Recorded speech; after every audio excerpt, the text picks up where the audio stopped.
Hello guys, welcome back to education IQ। I hope आप सब अच्छे होंगे। तो आज का जो हमारा द हिंदू न्यूज़पेपर है उसको हम लोग पूरा कवर करेंगे। जो मैंने सेशन स्टार्ट किए थे 5 से 6 मिनट का वीडियो होगा जिसमें मैं आपको पूरा द हिंदू न्यूज़पेपर जो भी इम्पोर्टेंट न्यूज़ होगी आपके एग्ज़ाम के लिए, आपके नॉलेज के लिए, उसको 5 से 6 मिनट के एक छोटे से वीडियो में मैं पूरा कवर करूँगा।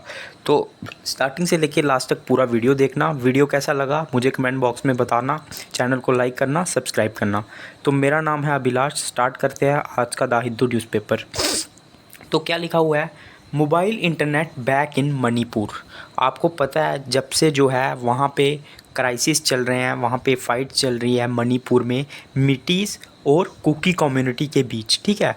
तो ये जो कम्युनिटी है इन दोनों के बीच जब से जो है वो फाइट्स चल रही हैं तब से वहाँ पे जो है इंटरनेट बैन करके रखा था। और लगभग 140 डेज़ के बाद जो है जो ऑफिशियल्स हैं वहाँ पे उन्होंने जो है इंटरनेट को, मोबाइल इंटरनेट जो था उसको वापस से चालू कर दिया है, ये बोल के कि वहाँ पे जो वायलेंस है, जो वहाँ पे जो टकराव है वो थोड़ा सा कम हुआ है, केसेस वहाँ पे जो है वो कम आए हैं। तो इसके कारण जो मणिपुर में जो था वो इंटरनेट वापस आ गया। आपको पता होना चाहिए मिट्टी और कौमी कुकी वहाँ की जो कम्युनिटी है उसके बीच में जो है वो फाइट चल रहा था। तो नेक्स्ट न्यूज़ के ऊपर चलेंगी। US says it wants to see accountability in Nijjar death case. तो आपको पता है अभी रिसेंटली क्या हुआ, कनाडा का जो एक एक खालिस्तानी प्रो जो लीडर था जिसका नाम था हर्षदीप सिंह, उसकी जो है वो डेथ हो गई। उसके बाद जो कनाडा के जो प्राइम मिनिस्टर थे, ठीक है, उन्होंने जो है एलिगेशंस लगाया था, आरोप लगाया था। कनाडा के प्राइम मिनिस्टर कौन है? जस्टिन ट्रूडो, ठीक है। उन्होंने एलिगेशन लगाया था, आरोप लगाया था इंडिया पे कि इंडिया का जो है इस पे हाथ है उनकी डेथ के पीछे। तो उसके बाद क्या है, इंडिया ने भी रिस्पांस दिया कि हमारा कोई हाथ नहीं है। लेकिन जो अमेरिका है उन्होंने ये बोला है कि इंडिया से वो अकाउंटेबिलिटी चाहता है, मतलब जवाबदेही चाहता है। वो अकाउंटेबिलिटी का होता है मतलब रिस्पॉन्सिबिलिटी, जवाबदेही चाहना, ठीक है। तो उसके बाद जो है अमेरिका के जो US सेक्रेटरी हैं उन्होंने ये बोला है कि हम लोग चाहते हैं कि जो इन्वेस्टिगेशन चल रही है इस केस की उसमें इंडिया जो है वो कोऑपरेशन करे, सहयोग करे। तो यही न्यूज़ था। नेक्स्ट न्यूज़ पे हम लोग जो है वो चलेंगे। नेक्स्ट न्यूज़ जो भी इम्पोर्टेंट न्यूज़ होगी पॉलिटिकल न्यूज़ को छोड़ के उसको मैं आपको पढ़ाऊँगा। तो कोविंद, तो रामनाथ कोविंद को आप लोग जानते हैं, जो जो हमारे फॉर्मर प्रेसिडेंट थे, उनका एक पैनल बनाया गया है, ग्रुप बनाया गया है जो क्या करेगा, सिमुल्टेनियस पोल्स, मतलब जो हम लोग सिमुल्टेनियस एक साथ इलेक्शन की बात कर रहे थे, वन कंट्री वन इलेक्शन, उसके ऊपर जो है वो रिपोर्ट करेगा। तो उसमें जो हेड हैं वो हमारे कौन है? रामनाथ कोविंद है, वो इस चीज़ को देख रहे हैं। तो ये कांग्रेस, मतलब ये जो कमेटी पैनल बनाया गया है इसके हेड का आपको जो है वो पता होना चाहिए। तो उसके बाद चलेंगे हम लोग हमारी नेक्स्ट न्यूज़ पे। हाँ, नेक्स्ट न्यूज़ जो है, PSU engineers who build equipment for ISRO await salary. तो इसरो क्या है? Indian space research organisation. इसका जो हेडक्वार्टर है वो हैदराबाद में है। तो जो PSU इंजीनियर्स हैं, मतलब पब्लिक सेक्टर अंडरटेकिंग, जो गवर्नमेंट कंपनीज रहती हैं उसके जो इंजीनियर्स हैं जिन्होंने कुछ इक्विपमेंट तैयार किए थे और इसरो को जो है वो भेजे थे तैयार करके, उनको अभी तक जो है वो सैलरी नहीं मिली है। और वो जो है अभी समोसा चाय वगैरह बेच रहे हैं क्योंकि उनको सैलरी मिले हुए लगभग 20 मंथ हो चुके हैं। तो इसके ऊपर बात की गई है। लगभग 3000 ऐसे एम्प्लॉयज़ हैं जिनको अभी तक सैलरी नहीं मिली और वो भी जो है वो फूड और गारमेंट्स जो हैं वो बेच रहे हैं, ठीक है। तो ये भी एक सवाल है। नेक्स्ट न्यूज़ के ऊपर चलेंगे हम लोग।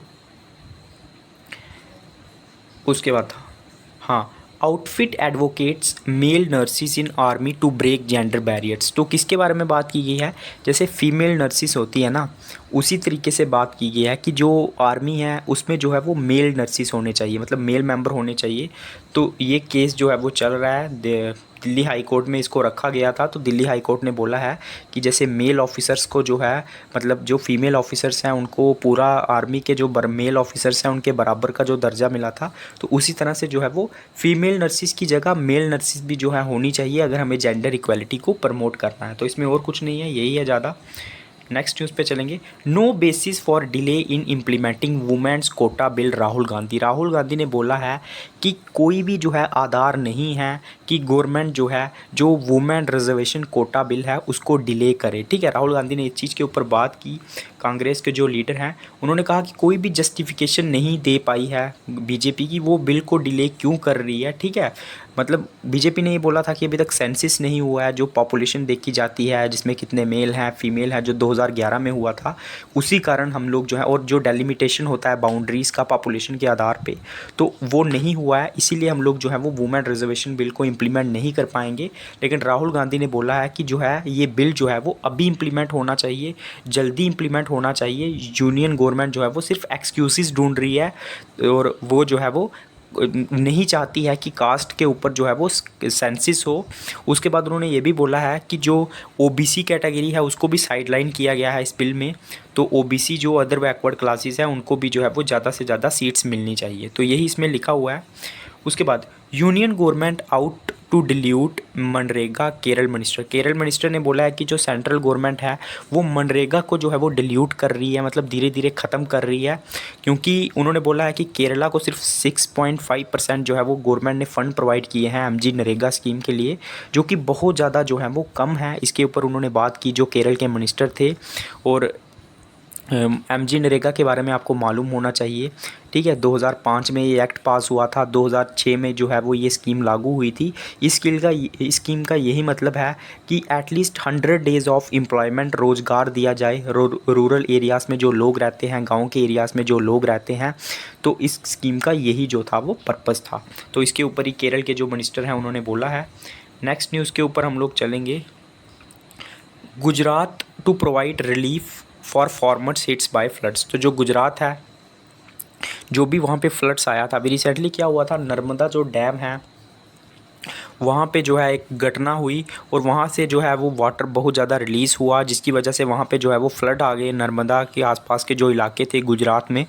तो गुजरात के जो मिनिस्टर हैं उन्होंने बोला है कि वो फार्मर्स को जो है जिनका नुकसान हुआ है उनको कुछ रिलीफ प्रोवाइड करेंगे। ठीक है, तो इसमें आपको क्या मालूम होना चाहिए कि नर्मदा रिवर कहाँ से स्टार्ट होती है। जो अमरकंटक प्लेट्यू है मध्य प्रदेश में, वहाँ से ये रिवर स्टार्ट होती है और ये 3 स्टेट से जाके गुजरती है। एक तो हो गया हमारा गुजरात, मध्य प्रदेश और महाराष्ट्र। ठीक है, तो इस रिवर के बारे में आपको थोड़ा बहुत पता होना चाहिए। नेक्स्ट न्यूज़ के ऊपर हम लोग चलेंगे जो भी इम्पोर्टेंट होगी। इसमें जो पॉलिटिकल न्यूज़ है उसको हम लोग ज़्यादा से ज़्यादा जो है वो अवॉइड करने की कोशिश करेंगे। ये आपको पता होना चाहिए, Bihana Didi wins Norman Borlaug award for introducing rice variety. तो चावल की जो वैरायटीज़ हैं उनको इंट्रोड्यूस करने के लिए बिहाना दीदी को जो है एक नॉर्मन वॉलेक अवार्ड मिला है राइस वैरायटी को इंट्रोड्यूस करने के लिए। ठीक है, तो ये आपको पता होना चाहिए। उसके बाद नेक्स्ट जो हमारी इंपॉर्टेंट न्यूज़ है, ये वही लिखा हुआ है जो रामनाथ कोविंद लेड पैनल है उनको जो है अपने व्यूज़ रखने हैं सिमल्टेनियस इलेक्शन के ऊपर। इसमें यही जो है वो लिखा गया है।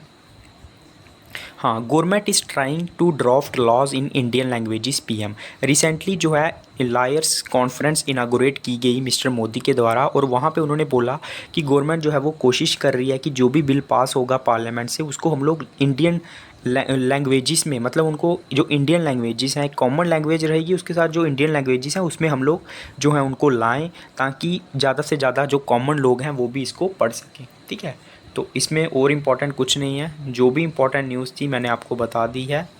नेक्स्ट जो है, हाँ इसमें कुछ, हाँ, Tamil Nadu Kerala to join hands to count endangered Nilgiri tahr. तो तमिलनाडु और केरल जो है वो एक साथ हाथ मिलाएगी ताकि जो इंडेंजर्ड स्पीसीज़ हैं, ठीक है, जो कि एक्सटिंक्ट मतलब ख़त्म होने की कगार पे हैं, उनको जो है वो सेव कर सके, उनको काउंट कर सके कि कितनी जो हैं वो स्पीसीज़ हैं। तो इसमें यही लिखा हुआ है। नेक्स्ट जो है हम लोग वर्ल्ड की ये न्यूज़ है, तो इसमें कुछ ज़्यादा इम्पोर्टेंट न्यूज़ नहीं है, जो भी इम्पोर्टेंट न्यूज़ थी वो मैंने आपको बता दी। तो ये था आज का the Hindu editorial article. I hope आप सबको अच्छा लगा होगा। पूरा न्यूज़पेपर मैंने कवर कर लिया है। वीडियो कैसा लगा कमेंट बॉक्स में बताना, और ज़्यादा से ज़्यादा शेयर करना, लाइक करना, कमेंट करना। जय हिंद।